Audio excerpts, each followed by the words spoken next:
In today's video, I will be uncovering what exactly is happening in Toronto's real estate market. I will be primarily focusing on freehold properties. Freehold properties includes detached, semi-detached, and townhouses. In core of Toronto, you don't see a lot of activity of freehold side of things. So that is why today I will be focusing on east end of the city, which includes Beaches, North and South Riverdale, Danforth, and all those areas. So in these areas, you can primarily find single family residences. And in my opinion, these neighborhoods are pretty good because they have got a lot of green spaces, access to the beach. You've got good school districts, very family friendly neighborhoods, and overall it's got a good sense of community. So without wasting any time, let's get right into it. And before, I just got a quick favor. If you get any value out of this content, then please smash that like button and subscribe to the channel. Now let's talk about it. So first, let's understand what type of market we are exactly in EO1 and EO2 areas. Just for reference, EO1 area and EO2 areas are east of DVP to west of Victoria Park to south of Danforth to north of Lake Ontario. And to understand what type of market we are in, we need to calculate the month of inventory. So if the month of inventory is between 1 to 3 months, we are in seller's market. If the month of inventory is between 4 to 6 months, then we are in a balanced market. And the month of inventory is beyond 6 months, then we are in a buyer's market. So in both EO1 and EO2 areas, we are sitting on right now 1.4 month of inventory. So we are in a seller's market. Typically all throughout in these specific pocket, we tend to remain in seller's market because once the new resident move into these areas, they tend not to move for a longer period of time. So that is why we have less supply of houses in these specific pockets. Okay, so now let's check out what's happened on the detached side of things in EO1 areas first.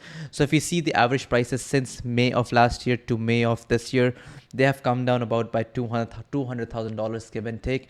And I know that's quite a fluctuation. And the one of the reason for that kind of fluctuation or that kind of volatility is because there are very less number of sales. So that is why it is hard to calculate the average prices, because some houses tend to sell for a higher price point and the other houses tend to sell at a lower price point. So it is hard to compute the data when there are less number of sales. Anyhow, so now let's check out what's happening month over month. So month over month, again, the prices have slightly come down. The market kind of bottomed last year of July 2023. And after that, we can see a slight upward pressure in the month of October or the fall of last year. And then again, we saw a blip in the month of December of 2023. And after that, we saw an upward pressure again up till March of 2024. And then after that, again, we're seeing a downward pressure for the last 2 months. So we will have to see how things pan out down the line. So in the month of May 2024, there were 26 detached properties which were sold. And I'm going to show you what detached properties were sold at what price point. So let me quickly show you that. So out of those 26 properties, maximum properties were sold between 1 million to 1.3 million. So here you can see between 1 million to 1.2, there were 4 properties were sold, and another 4 properties were sold between 1.2 to 1.3 million. And rest, we can see there were 2 properties which were sold between $800,000 to $900,000, and I checked, they were not the best properties. And to be honest, it is hard to find a decent detached property in these pockets under $1 million, to be honest with you. So now let's go and check out the semi-detached properties and what's happening with those. So for semi-detached properties, if we do year-over-year comparison, that is from May 2023 to May 2024, prices have come down about by $100,000. And if we do a month-over-month comparison, that is from April 24 to May 24, we've seen a slight downward pressure. And if you see from the beginning of this year, the prices have kind of hovered along, but right now we're seeing some slight downward pressure, but we'll have to see what happens in the month of June and July. And if you see the month of inventory for semis, they have always been less than 3 months. And right now in the month of May, we're still looking at 0.81 month, which is less than 1 month of inventory. So that is why we're seeing multiple offers for semis in EO1 area. So there were 36 semi-detached properties which were sold in the month of May 2024. And out of those 36 properties, the maximum amount of properties were sold between 1.2 million to 1.4 million. Sorry, it's cutting out. So excuse my editing here.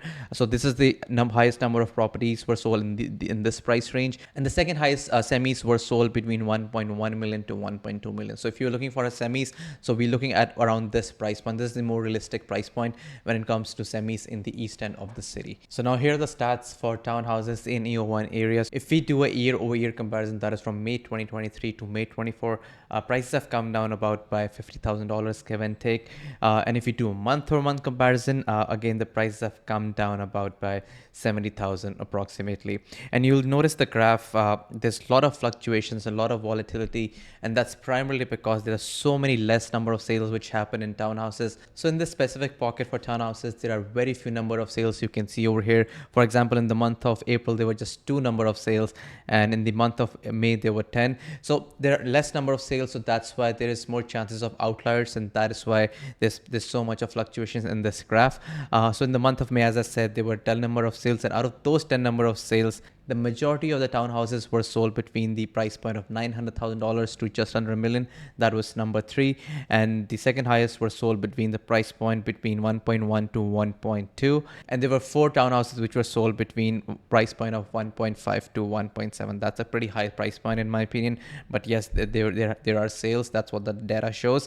Now let's go ahead and check out what's happening in the EO2 area. EO2 area is west of Victoria Park to east of Coxwell to south of Danforth to north of Lake Ontario. So let's check that out. So in the EO2 areas, you can find these neighborhoods: Beaches, East and Danforth, Woodbine Corridor. So these are the 3 areas in EO2.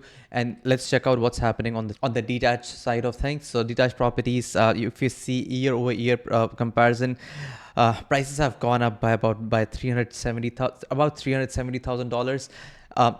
To be honest, I do not agree with this stat because there's so many outliers which come into play and so many variables come into play. For example, the type of property, the age of the property, the type of renovations has been done in a house or not.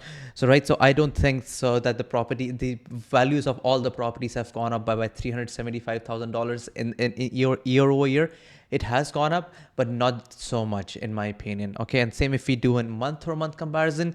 Again, the properties, if the number as per the stat, it says the property value has gone up by $300,000. But I kind of again disagree on that. I'm not saying the values have not gone up but the value of the properties have gone up.